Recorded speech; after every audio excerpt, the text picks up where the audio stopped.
Amis du jour, bonjour. Voilà, aujourd'hui je vous reçois dans mon atelier à Mazy, situé en province de Namur, donc en Belgique.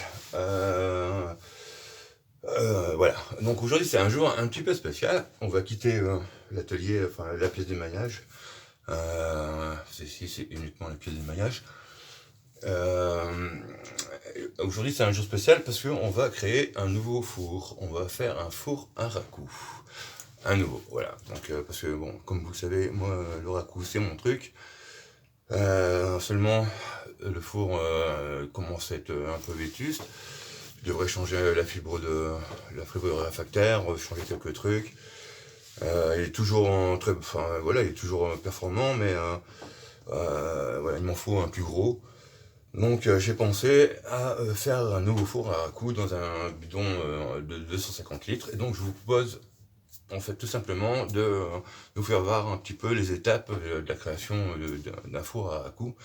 Parce que moi, il y a quelques années, c'était pas facile en fait de trouver forcément des bons tutos ou quoi, par des mecs, voilà quoi, par des passionnés quoi. Donc là, voilà, j'ai réfléchi un peu, je vais vous faire voir un peu tout ça. Voilà, ouais, on y va.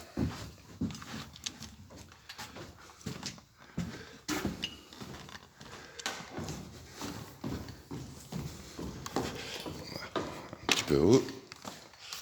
Hop.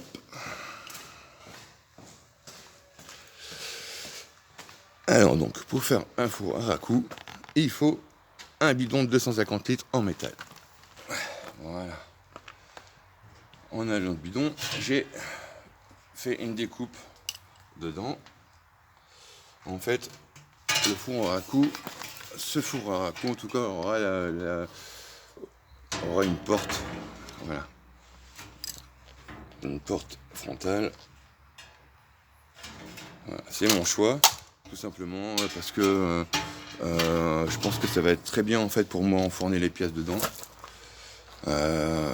Et donc voilà, ça serait une facilité aussi pour les sortir, plutôt que de les sortir par le haut, comme on fait habituellement avec un four raku, quoi. Voilà, ça c'est l'ancien four à raku, donc l'ouverture était par le haut. Paf. Voilà, on voit qu'il a bien vécu. Bon, voilà. Donc, ensuite, qu'est-ce qu'il faut?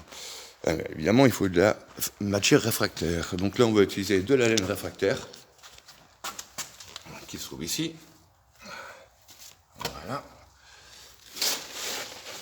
Bon, la mienne est un peu sale, mais je peux vous dire que voilà, c'est un bon plan récupération. Il n'a jamais servi et elle est en parfait état. Donc voilà. Maintenant, c'est pas top de la toucher comme ça. Il vaut mieux mettre des gants et porter un masque pour la manipuler lors de la découpe et tout ça, parce que bon, c'est une matière assez toxique. Hein. Voilà. Donc il vous faut ça.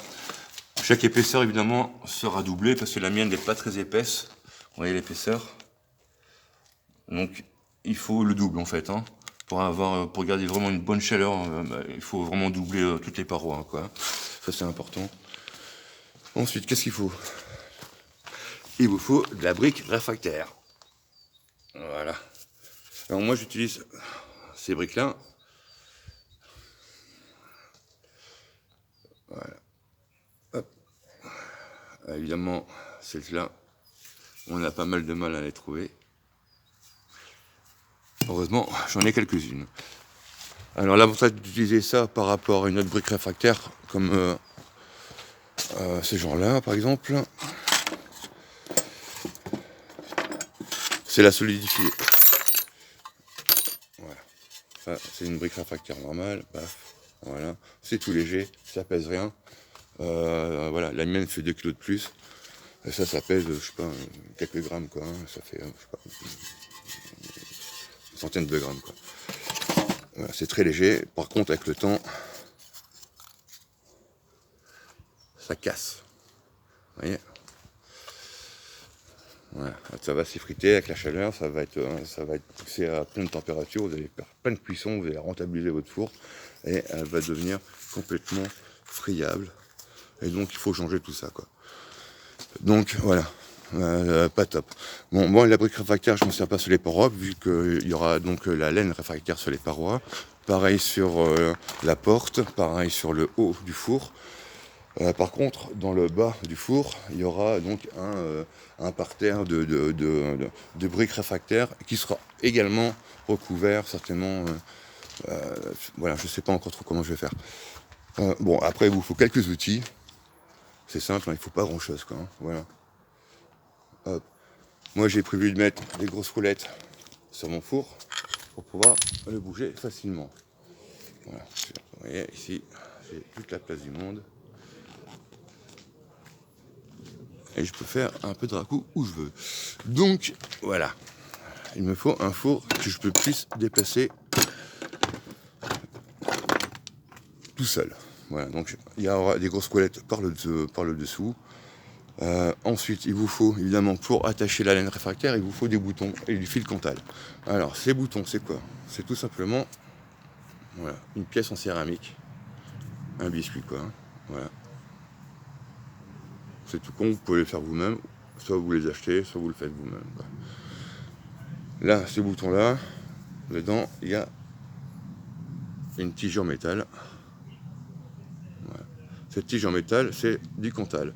Donc le Cantal, il a la particularité en fait de tenir des chaleurs vraiment très importantes, de ne pas fondre, de ne pas se déformer, quoi. Donc vous pouvez les attacher, il n'y a aucun problème, et monter votre four à racoup à 900, 1000, 1100, 1200 degrés. Voilà, quoi. Dans mon petit four, je l'ai monté à 1450. C'est pas difficile, quoi. Hein, voilà. Bon. Voilà. Je crois que je vous ai donné déjà pas mal d'infos. Je vous propose de se retrouver petit à petit dans la conception du four.